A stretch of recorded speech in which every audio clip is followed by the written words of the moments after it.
ॐ मध्यमचरित्रस्य विष्णुर्ऋषिः महालक्ष्मीर्देवता उष्णिक्छन्दः शाकम्भरी शक्तिः दुर्गा बीजं वायुस्तत्त्वं यजुर्वेदस्वरूपं श्रीमहालक्ष्मी प्रीत्यर्थं मध्यमचरित्रजपे विनियोगः ध्यानम् अक्षाक्षरपरशुं गदेषु कुलिशं पद्मं धनुष्कुण्डिकां दण्डं शक्तिमसिं च चर्मजलजं घण्टां सुराभाजनं शूलं पाशशुदर्शने च ददतीं हस्तैः प्रसन्नाननां सेवे सैरिवमर्दिनीमिह महालक्ष्मीं सरोजस्थिताम् ॐ ह्रीं ऋषिरुवाच देवासुरमभुद्युद्धं पूर्णमब्दाशतं पुरा महिषेषुराणामधिपे देवानां च पुरन्दरे तत्रासुरैर्महावीर्यैर्देवसैन्यं पराजितं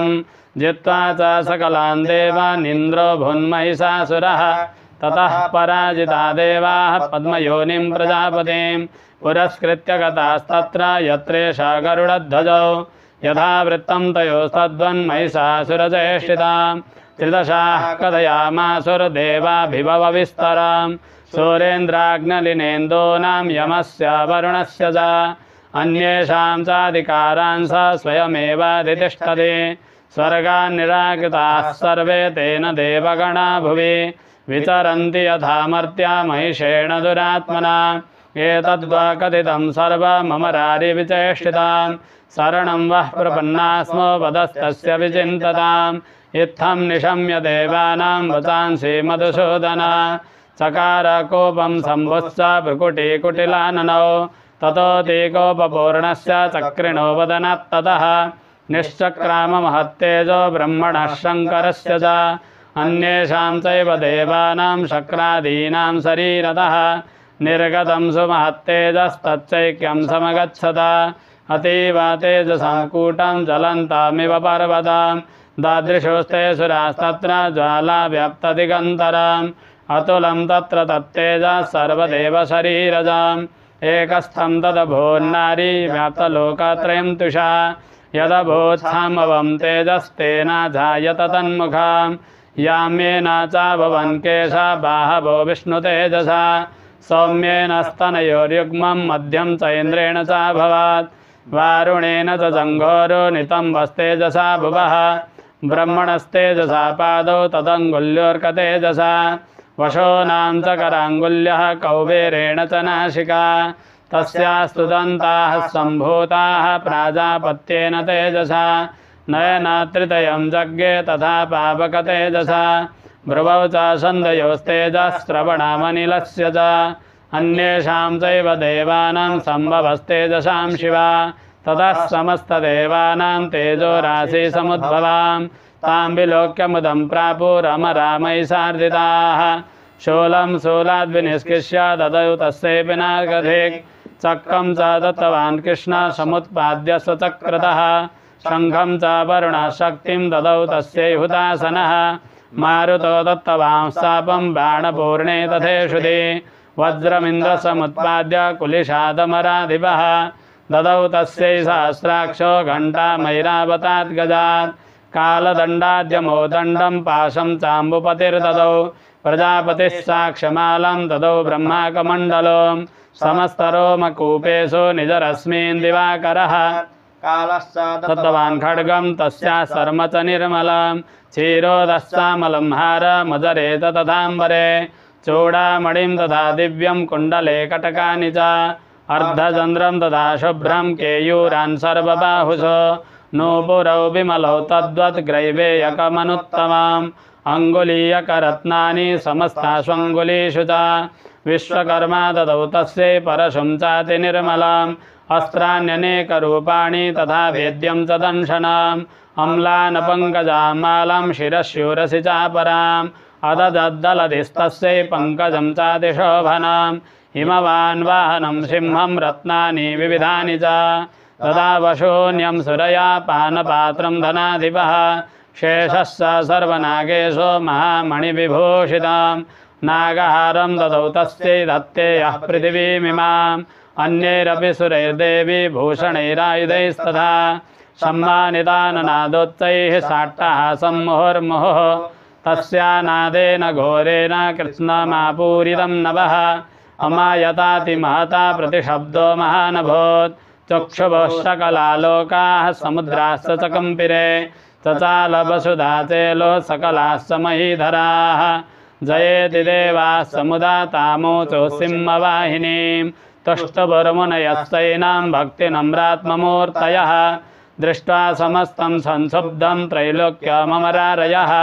सन्नद्धाखिलसैन्यास्ते समुत्तस्तुरुदायुधाः आह किमेतदिति क्रोधादाभाष्य महिषासुरः अभ्यधावत तं शब्दमशेषैरसुरैर्वृतः स ददर्श ततो देवीं व्याप्तलोकत्रयां तुषा पादाक्रान्तानतभुवं किरीटोल्लिखिताम्बरां शोभिताशेषपातालं धनुर्जानिस्वनेन तां दिशो भुजसहस्रेण समन्ताद्व्याप्य संस्थितां ततः प्रववृते युद्धं तया देव्या सुरद्विषां शस्त्रास्त्रैर्बहुधा मुक्तैरादीपितदिगन्तरां महिषासुरसेनानी शिक्षुराख्यो महासुरः योधे चामरश्चान्ये चतुरङ्गबलान्वितः रथानामयुतैः षड्भिरुदग्राख्यो महासुरः अयुध्यतायुतानां च सहस्रेण महाहनुः पञ्चाशद्भिश्च नियुतैरशिलो महासुरः अयुतानां शतैः षड्भिर्भास्कलो युधे रणे गजबाजिसहस्रौघैरनेकैः परिवारातितः मृदो रथानां कोट्या च युद्धे तस्मिन् युध्यत बिडालाख्यो युतानां च पञ्चाशद्भिरथायुतैः युधे संयुगे तत्र रथानां परिवारितः अन्ये च तत्र युतशो रथनागहैर्वृताः योधः संयुगे देव्या सह तत्र महासुराः कोटिकोटिसहस्रैस्तु रथानां दन्तिनां तथा अयानां च वृतो युद्धे तत्र भून्महिषासुरः तोमरैर्भिन्दिपालैश्च शक्तिभिर्मुशलैस्तथा योधो संयुगे देव्या खड्गैः परशुपट्टिशैः केचित् च चिक्षिपो शक्तिः केचित् पाशांस्तथा परे देवीं खड्गप्रहारैस्तु ते तां हन्तुं प्रचक्रमुः सापि देवी ततस्तानि शस्त्राण्यस्त्राणि चण्डिका लीलैव प्रचिच्छेद निजशस्त्रास्त्रवर्षिणी अनया स्थानना देवी स्तूयमाना सुरर्षिभिः मुमोचासुरदेहेषु शस्त्राण्यस्त्राणि चेश्वरी सोऽपि क्रुद्धो जुतशटो देव्या वाहनकेशरी चचारासुरसैन्येषु वनेष्विवहुताशनः निःश्वासान्मुमुचेयाश्च युद्धमानारणेऽम्बिका तयेव सद्यः सम्भूता गणा शतसहस्रशः युधस्ते परशुभिर्भिन्दिपालासिपट्टिशैः नाशयन्तो सुरगणान् देवी शक्त्युम्बपरिमिताः अबाधयन्त पटहान् गणा शङ्खास्तथा परे मृदङ्गास्ततदैवान्ये तस्मिन् युद्धमहोत्सवे ततो देवी त्रिशूलेन गदया शक्तिवृष्टिभिः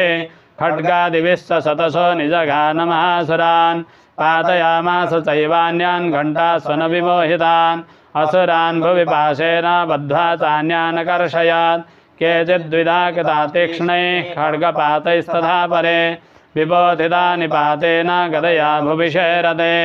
बेमुश्च केचिद्रं मुशलेन वृषं हताः केचिन्निपतिता भूमौ भिन्नाः शूलेन वक्षसि निरन्तराः सरोगेण कृताः केचिद्रणाजिरे शेनानुकारिणः प्राणान् मुमुचुस्त्रिदशार्दनाः केषाञ्चिद्भावश्चिन्ना छिन्नग्रीवास्तथा परे शिरांसि पेतुरन्येषामन्ये मध्ये विदारिताः विच्छिन्नजङ्गास्तपरे पेतुर्व्यामहासुराः एकभावाक्षिचरणाः केचिद्देव्या द्विजाकृताः छिन्नेऽपि चान्ये शिरसि पतिता पुनरुत्थिताः कबन्धायुधुर्देव्या गृहीतः परमायुधाः ननितुश्च परे तत्र युद्धे तूर्यलयाश्रिताः कबन्धाश्चिन्नशिरसा खड्गशक्तृष्टिपाणयः तिष्ठतिष्ठेति भासन्तो देवी मन्ये महासुराः पातितैरधनागाश्वैरसुरैः स वसुन्धरा आगम्या सा भवत्तत्र यत्र भूत्स महारणः शोणितौघा महानद्या सद्यस्तत्र प्रशुश्रुवः मध्ये चासुरसैन्यस्य वारणासुरवाजिनां क्षणेन तन्महासैन्यमसुराणां तथाम्बिका निन्येषयं यथा वन्यस्त्रिणदारु महाशयां स च सिंहो महानादमुत्सृजन्धुतकेशरः शरीरेभ्यो मरारीणामसो निवाविचिन्वति देव्या गणेशतैस्तत्र कृतं युद्धं महासुरैः यथैषां ततुसुरदेवाः पुष्पवृष्टिमुच दिवि ॐ देव्यार्पणमस्तु ध्यानम् उद्यद्भानुसहस्रकान्तिमरुणां क्षौमां शिरोमालिकां रक्तालिप्तपरधरां जपवटीं विद्यामभीतिं वरां हस्ताब्जैर्दधतीं त्रिनेत्रविलसद्वक्त्रारविन्दस्त्रियां देवीं बद्धहिमांशुबद्धमुकुटां वन्दे रविन्दस्त्रियाम् ॐ नमः चण्डिकायै ऋषिरुवाच निहन्यमानं तत्सैन्यमवलोक्य महासुरः सेनानिश्चक्षुरः कोपाद्ययो योद्धुमथाम्बिकां स देवीं शरवर्षेण ववर्ष समरेशुरः यथा मेरुगिरे शृङ्गं तोयवर्षेण तोयतः तस्य छित्त्वा ततो देवी लीलयैव शरोत्करान् जगानतुरगान् बाणैर्यन्तारं चैव वाजिनां चिच्छेद च धनु सद्यो दजं चातिसमुत्सृतां विव्याध चैव गात्रेषु छिन्नदन्नानमाशुकैः सच्छिन्नधन्वा विरधो हताशो हतसारथिः अभ्यधावत तां देवीं खड्गचर्मधरोऽसुरः सिंहमाहत्य खड्गेन तीक्ष्णधारेण मूर्धनि आजगानभुजे सभ्ये देवीमप्यतिवेगवान् तस्याः खड्गो भुजं प्राप्य पफाल निपनन्दन ततो जग्राह शूलं च कोपादरुणलोचनः चिच्छेपदतस्तत्तु भद्रकाल्यान् महासुरः जाज्वल्यमानं तेजोभिरविबिम्बमिवाम्बरात् दृष्ट्वा तदा पतच्छूलं देवी शूलममुञ्चत तच्छूलं शतदा तेन नीतं स च महासुरः अते तस्मिन् महावीर्ये महिषस्य चमूपतौ आजगामगजारूढश्चामरस्त्रिदशार्दनः सोऽपि शक्तिं मुमोचाथ देव्या सामम्बिकाधृतां हुङ्काराभिहतां भूमौ पातयामास निःस्पृहां भग्नां शक्तिं निपतितां दृष्ट्वा क्रोधसमन्वितः चिच्छेप चामरः शूलं बाणैस्तदपि साक्षिणा ततः सिद्धसमुत्पत्य गजकुम्भान्तरे स्थितः बाहो युद्धेन युधे तेनोच्चैत्रसारिणा युद्धमानौ ततस्तौ तु तस्मान्नागान्महिङ्गतौ योधातेति संरब्धौ प्रहारैरतिदारुणैः ततो वेगात्खमुत्पत्य निपत्य च मृगारिणा करप्रहारेण शिरश्चामरस्य पृथक् कृताम् उदग्रशरणे देव्या शीलावृक्षादिभिर्हतः दन्तमुष्टिस्थलैश्चैव करालस्य निपातितः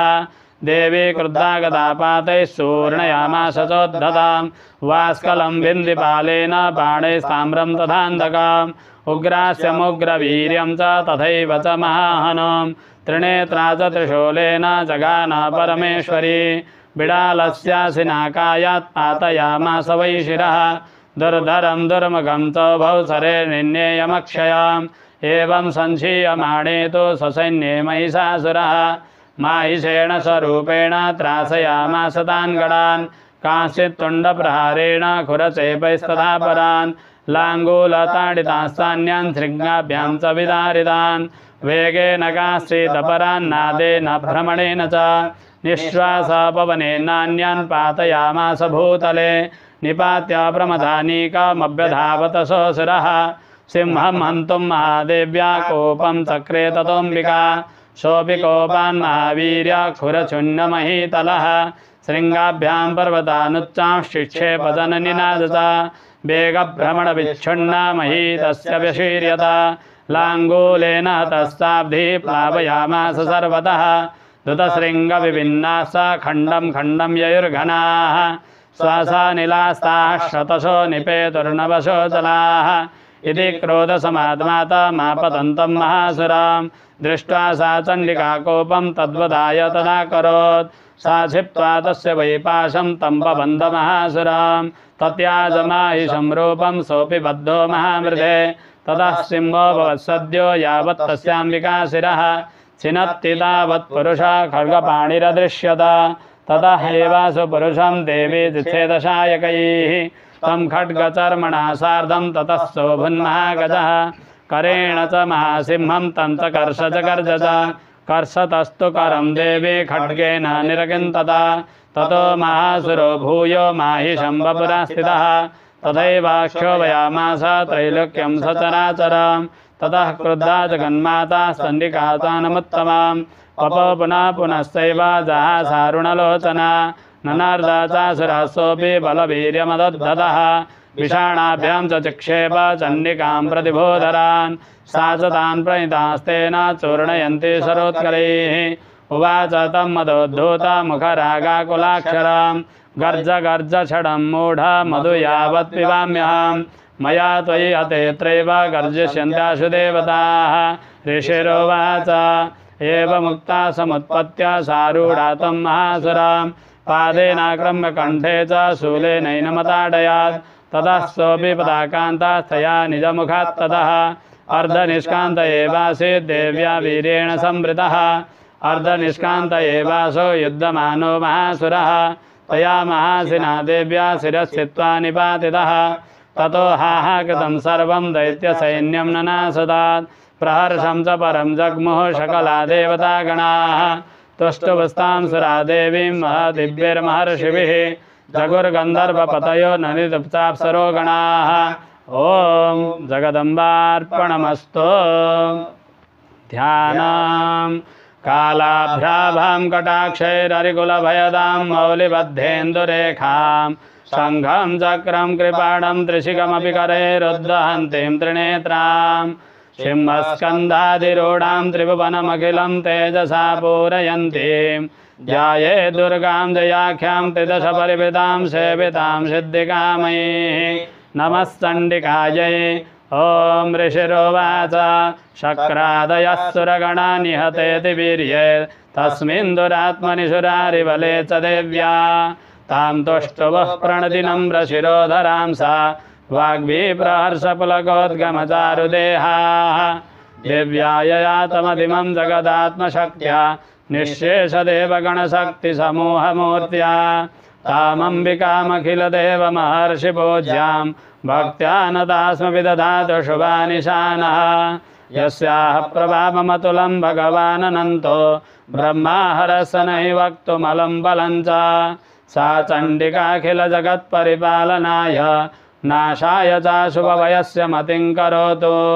या श्रीस्वयं सुकृतिनां भवने स्वलक्ष्मीः पापात्मनां कृतधियां हृदयेषु बुद्धिः श्रद्धा सतां कुलजनप्रभवस्य लज्जा तां त्वां नतास्म परिपालय देवि विश्वां किं वर्णयाम तव रूपमचिन्त्यमेतत् किं चातिवीर्यमसुरक्षयकारि भूरि किं चाहवेषु चरितानि तवाद्भुतानि सर्वेषु देव्यसुरदेवगणादिकेषु हेतुः समस्तजगतां त्रिगुणापि दोषैर्न ज्ञायसे हरिहरादिभिरप्यपारा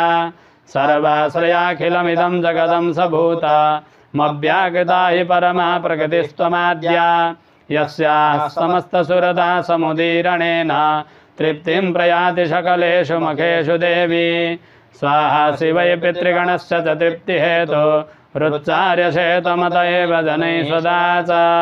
या मुक्तिहेतुरविचिन्त्य महाव्रता त्वमभ्यस्यसे सुनियतेन्द्रियतत्तसारैः मोक्षार्थिभिर्मुनिभिरस्तसमस्तदोषैर्विद्याशिषा भगवती परमा हि देवी शब्दात्मिका सुविमलर्घ्यजुषां निधान मुद्गीतरम्यपदपाठवतां च साम्नां देवी त्रयी भगवती भवभावनाय वार्ता च सर्वजगतां परमार्त्रिहन्त्री मेधासि देवी विदिताखिलशास्त्रसारा दुर्गासि दुर्गभवसागरनौरसङ्गा श्रीः कैटभारिहृदयैककृताधिभाषा गौरी तमेव शशिमौलिकृतप्रतिष्ठा ईषत्सहासमवनं परिपूर्णचन्द्र बिम्बानुकारिकनकोत्तमकान्तिकान्तम् अत्यद्भुतं प्ररितमात्तरुषा तथापि वक्त्रं विलोक्य सहसा महिषासुरेण दृष्ट्वा तु देवी कुपितं भ्रुकुटीकराल मुद्यच्च साङ्कसति सत्सवियन्न सद्यः प्राणान्मुमोच महिषस्तदतीव चित्रं कैर्जीव्यते हि कुपितान्तकदर्शनेन देवी प्रसीद परमा भवती भवाय सद्यो विनाशयसि कोपवती कुलानि विज्ञातमेतदधुनैव यदस्तमेतन् नीतं बलं सुविपुलं महिषासुरस्य ते सम्मता जनपदेषु धनानि तेषां यशाञ्चि न च सीदति धर्मवर्गः धन्यास्तैव निमितात्मतभृत्यदारा येषां शताभ्युदयदा भवति प्रसन्ना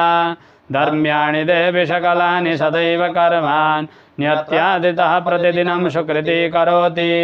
स्वर्गं प्रयाति च ततो भवति प्रसादाल् लोकत्रये फलदा ननु देवि तेन दुर्गे स्मृता हरसि भीतिमशेष जन्तोः स्वस्ते स्मृता मतिमतीव शुभां ददासि दारिद्र्यदुःखभयहारिणि कादधन्या सर्वोपकारकरणाय सदार्द्रचित्ता एभिर्हतिर्जगदुपैति सुखं तथैते कुर्वन्तु नाम नरकाय चिराय पापं सङ्ग्राममृत्युमधिगम्य दिवं प्रयान्तु मत्वेति नूनमहितान् विनिहंसि देवी दृष्ट्वैव किं न भवति प्रकरोति भस्म सर्वासुरा नरिषु यत्प्रणोषि शस्त्रं लोकान् प्रयान्तु रिपवोऽपि शस्त्रपूता इत्थं मतिर्भवति ते स्वपितेति साध्वी खड्गप्रभानिकरविस्फुरणैस्तथोग्रैः शूलाग्रकान्तिनिवहेन दिशोऽसुराणां यन्नागता विलयमंसुमदिन्दुखण्ड योग्याननां तव विलोकयतां तदेतात् दुर्वृत्तवृत्तशमनं तव देवि शीलं रूपं तथैतदविचिन्त्यमतुल्यमन्यैः वीर्यं च हन्त्रि तदेव पराक्रमाणां वैरी स्वपि प्रकटितैव दया त्वयेथां केनोपमा भवतु देस्य पराक्रमस्य रूपं च शत्रुभयकार्यतिहारि कुत्र चित्ते कृपासमननिष्ठुरता च दृष्टा तय्येव देवि वरदे भुवनत्रयेऽपि त्रैलोकमेतदखिलं रिपुनाशनेन त्रातं तया समरमूर्धनितेऽपि हत्वा नीतादिवं रिपुगणा भयमप्यपास्त मस्माकमुन्मदसुरारिभवं नमस्ते शूलेन पाहि नो देवी पाहि खड्गेन चाम्बिके घण्टासनेन न पाहि चापज्यानीशनेन च प्राच्यां रक्ष प्रतीच्यां च चण्डिके रक्ष दक्षिणे ब्राह्मणेनात्मशूलस्य उत्तरस्यां तथेश्वरी सौम्यानि यानि रूपाणि त्रैलोक्ये विचरन्ति ते यानि जात्यर्थघोराणि तैरक्षास्मास्तथा भुवां खड्गशूलगदादीनि यानि शास्त्राणि तेऽम्बिके करपल्लवसङ्गीनि तैरस्मान् रक्ष सर्वतः ऋषिरुवाच एवं स्तुतासुरे दिव्ये कुसुमैर्नन्दनोद्भवैः अर्चिता जगतां धात्री तथा गन्धानुलेपनैः भक्त्या समस्तैस्थिदशैर्दिव्यैर्धूपैस्तु धूपिता प्राह प्रसादसुमुखी समस्तान् प्रणतान् सुरान् देव्योवाच म्रियतां त्रिदशाः सर्वे यदस्मत्तो विवाञ्छितां देवाऊचुः भगवत्या कृतं सर्वं न किञ्चिदवशिष्यते यदं नियतः शत्रुरस्माकं महिषासुरः यदि चापि परोदेयस्तयस्माकं महेश्वरी संस्कृता तं नो हिंसेथाः परमापदः तवैरेवेस्त्वां स्तोष्यत्यमलानने तस्य वित्तर्दि विवरैर्धनरारादिसम्पदां वृद्धे स्मत्प्रसन्ना त्वं भवेथाः सर्वदाम्बिके ऋषिरुवाच इति प्रसादिता देवैर्जगतोऽर्थे तथात्मनः तथेत्युक्ता भद्रकाली बहुवान्तर्हृता निपा इत्येतत्कथितं भूप सम्भूता सा यथा पुरा देवी देवशरीरेभ्यो जगत्त्रयहितैषिणी पुनश्च गौरी देहात्सा समुद्भूता यथा भवात् वदाय दुष्टदैत्यानां तथा शुम्भनिशुम्भयोः रक्षणाय च लोकानां देवानामुपकारिणी तच्छृणुस्व मया ख्यातं यथावत् कथयामि ते ह्रीं ॐ जगदम्बार्पणमस्तु।